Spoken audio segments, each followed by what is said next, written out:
so humbling to be part of this community and this movement, which I call the Many Hands movement.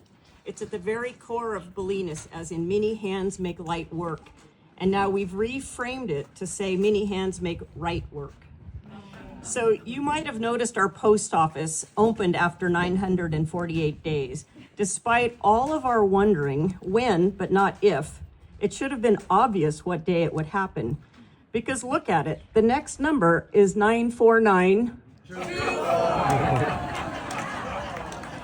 For 250 years, USPS has been more than just nostalgia, luxury, convenience. It's provided communication, commerce, and critical capabilities and capacities to those far from central services, especially for those in rural settings, such as all of us and millions across our country, and that number continues to grow daily.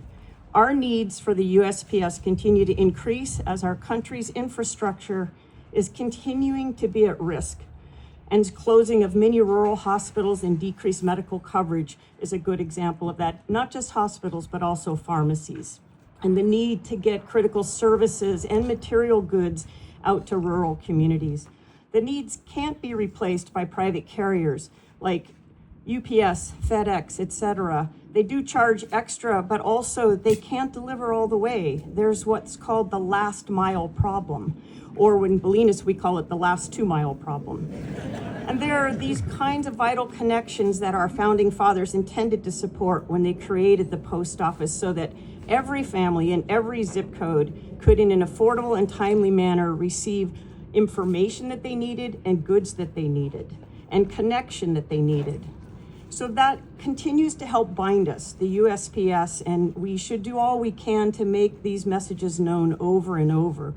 They handle significant contributions across our country, and oftentimes we don't really give the appreciation to the USPS that we should. So hopefully our messages will keep reaching them, but in a more grateful and positive light now that we've leaned in a bit and they've delivered. So in closing, I really thank many of you who've been named. And I did want to give another emphasis to Steve Mattson, who was our third musketeer on creating alternative site plans, keeping them guessing and having to respond to new ideas so they could never truly say no.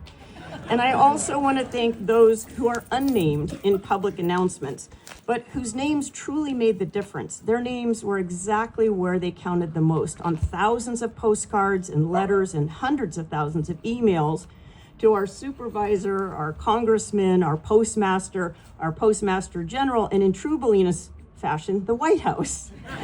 So thank you to the named, and especially to all of those who applied your names tirelessly, relentlessly, and right where it mattered, and truly made this happen.